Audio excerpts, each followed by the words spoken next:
Tell me how old you are without telling me how old you are. Do you remember the Noid? What about the Zoid?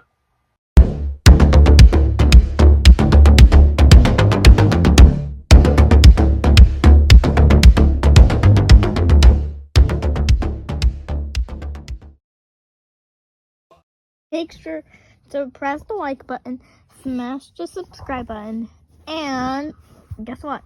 What? Turn on the notifications. Thank you.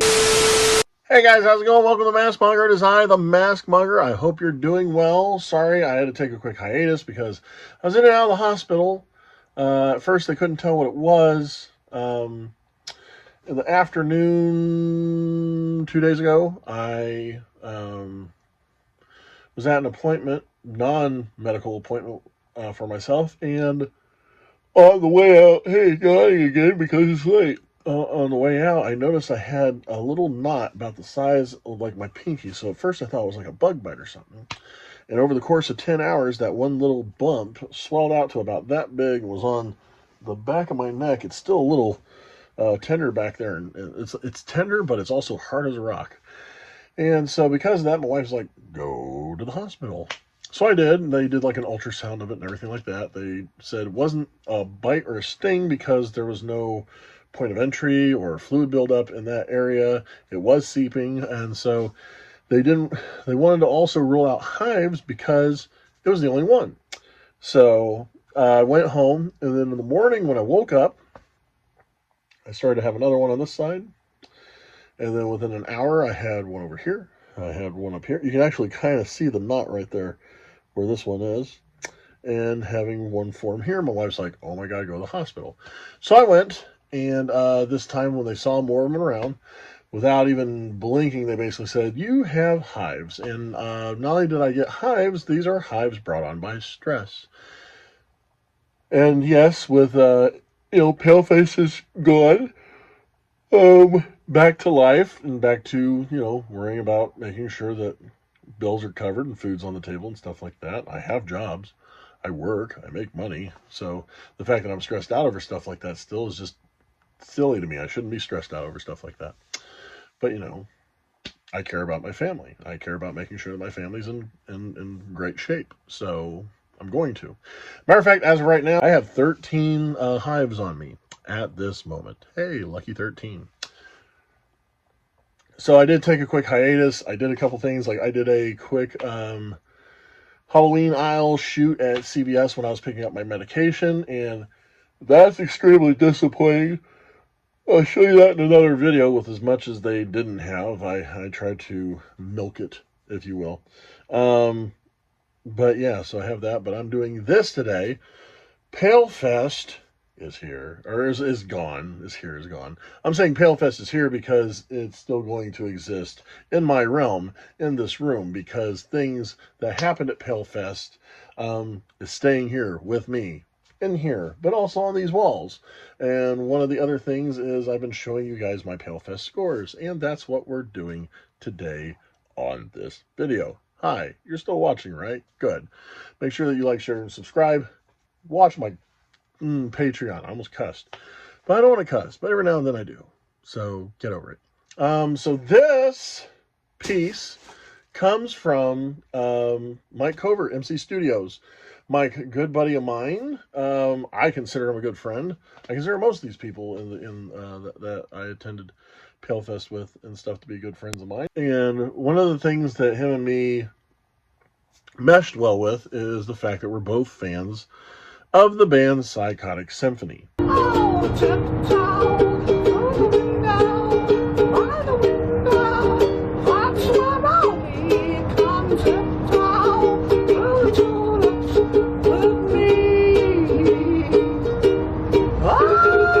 It started like 3 years ago when I wanted to do a recreation of the Krusty Utter mask. Now, I'm going to tell you this story, but I've told you the story 100 times, might as well, because if you haven't seen any of my stuff yet, you need to know the story. And the Krusty Utter mask was just a simple nylon skull mask, like stretchy sock style, and a horribly used and nasty yellow clown wig that was hand stitched. And I did that, and he liked it. Matter of fact, it's actually on the House of Mask. AJ owns it. I'll put a link to his video at the bottom, or you can just check out my playlist. I have a Psychotic Symphony playlist on this channel that does feature that video as well. So he ended up also being the first sculpt I did. Now, I did first just the sculpt without the hair. I didn't add the hair to it because, you know, I just wanted to start off doing that, and that's what I brought to the second, or no, it was my second Palefest. It was the third Palefest, Palefest 3D, which was 2 years ago. And while I was there, not very many people were talking about the Crusty Udder piece. Now, I did have the cloth one with me that I was displaying, and I took a time out to go look at other people's stuff. And that's when I went to Mike Covert's booth. As I was admiring his work, he said, dude, that Crusty Udder you did is awesome. And that's when I was like, oh my God, somebody else that's a Psychotic Symphony fan. Because even when I put it on the House of Mass, I didn't have a whole lot of people. I had thumbs up, but nobody was like, man, that's a really sick piece, because not a whole lot of people knew who Psychotic Symphony was. Now, I did know that AJ Good from House of Mass knew who he was, because AJ Good was doing a live one night where you could offer up links to music videos that he could watch and react to on YouTube, and I sent Manic Depresso to him. How many times did I? And so he was like, oh yeah, I know this, I love this and stuff. And so I was like, oh, so he's a fan. Okay. And so it was two people, him and Covert, and maybe two other people that knew about Psychotic Symphony and showed appreciation towards the mask. So yeah, eventually I ended up sending that one to AJ, which was funny. I got lost in the mail for like 4 months before it finally made it to him and stuff. But I was like, and the sculpt itself, I finally put a wig on one of the sculpts, to where Crusty Udder himself was like, I want that mask. Can you please send it? Can I have it? And I was like, yeah. And I was going to ask him for his address and stuff. He actually purchased it off me, which is the funny thing is, majority of the artists, bands, wrestlers, or anything that I want to make a mask for and stuff, they want to purchase it off me, which I think is a huge, it's like a compliment in my book, because, you know, have made stuff as a fan for people, and I've had other people I know that have, you know, spent weeks and stuff working on a piece as a fan for somebody and giving it for free, or the artist just gets out of paying for it. But I have never had that happen yet, where the person I was making the mask for uses their fame or clout to keep from making a purchase through me. So I think it was really amazing. And then I also did a variant of the mask. I call it the Skeletor. It was like purple, green, a little bit of neon yellow with black hair, and Krusty snatched that one up too. So, as a matter of fact, I have the version of it right there. So that's the sculpted Crusty Udder with a wig on it. Now, recently, so as I was working with that, I ended up doing a couple others. Like you see up here, I did the Petrophilo. That was the third of the band members that I did. And the second one I did was a Zoid Sweetie. So Zoid Sweetie had a specific look. It was only a top half. I forget what the name of the mask is. I want to say it was a new skin. And he had two versions that he really liked. One was kind of like had the bouffant, little kissy face, sunglasses. And another one looked kind of more like a Poindexter / rat looking thing, like buck teeth. Had the little itty bitty, almost like rat nose, ears stuck out.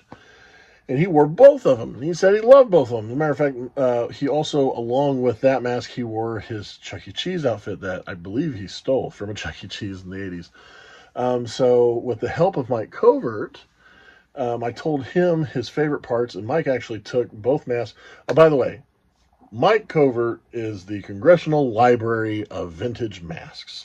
I preach about this all the time. Mike Covert, anytime I see some kind of vintage mask, or somebody sees a vintage mask and they don't know anything about it, and they're like, what is up with this mask?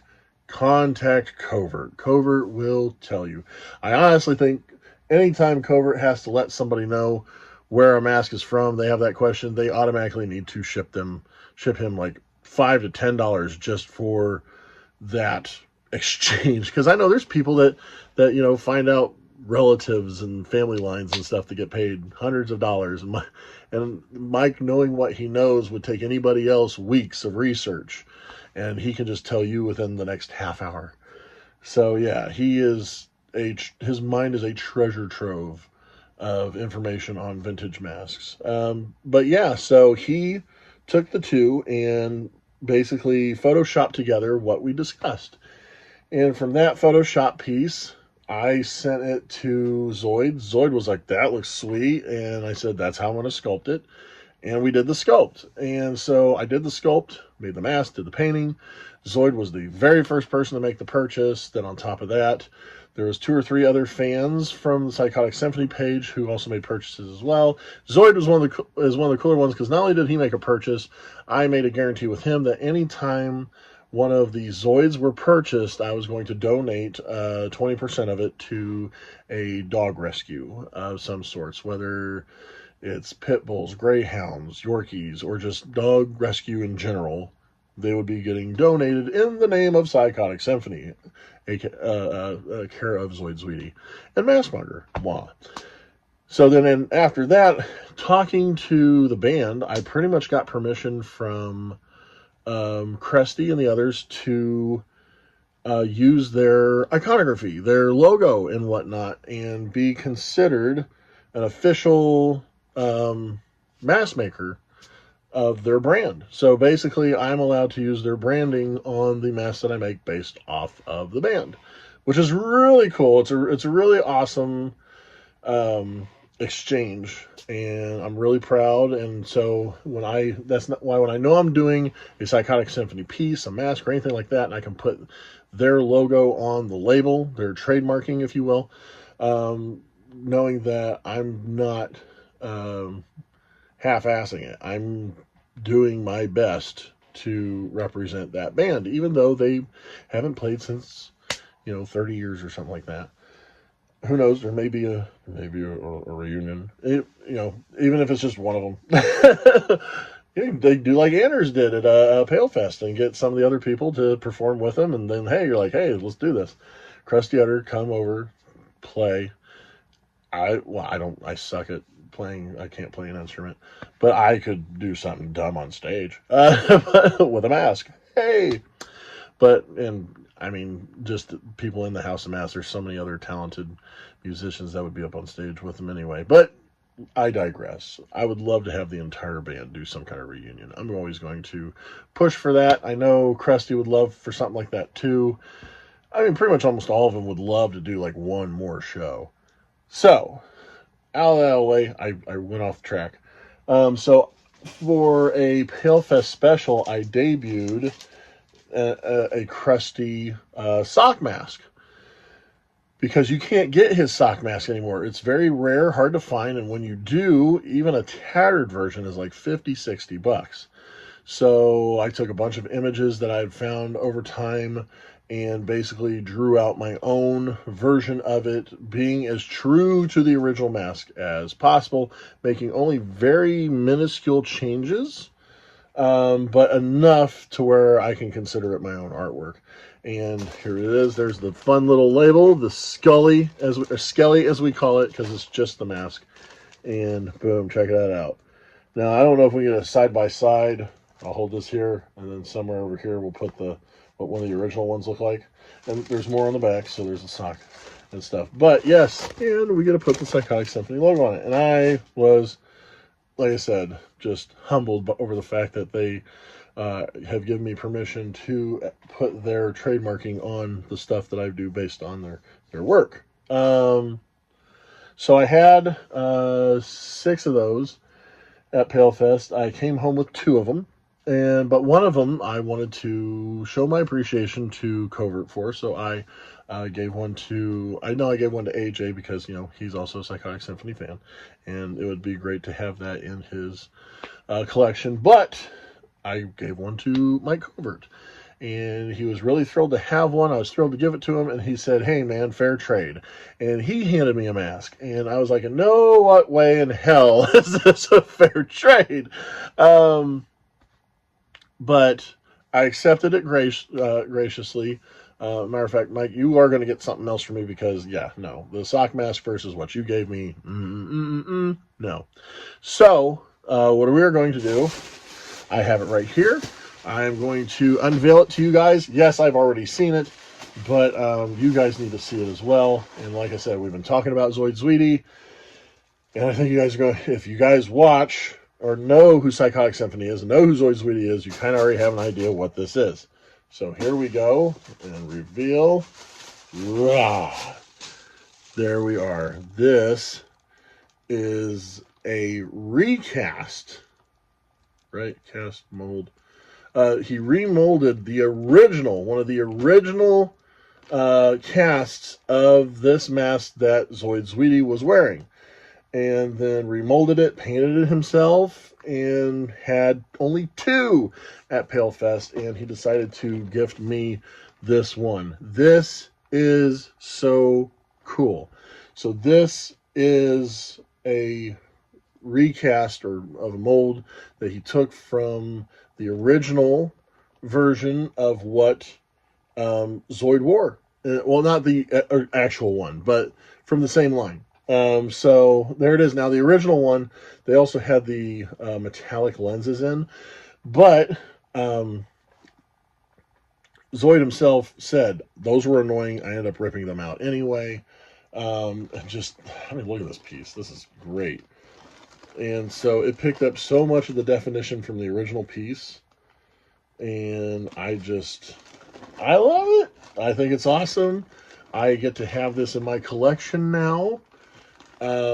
Just the fact that, it was just a half piece, because like all the other masks I'm used to cover the whole face, or they just do here. I've never seen too many where it just covers the top of the head and that's it.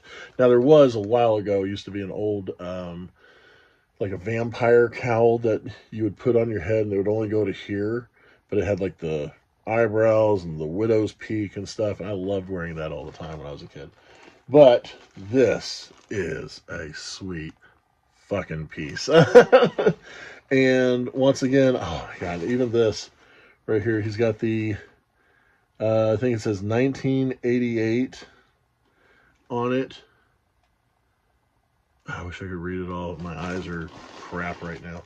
So I mean, he casted the original or he molded the original, recasted.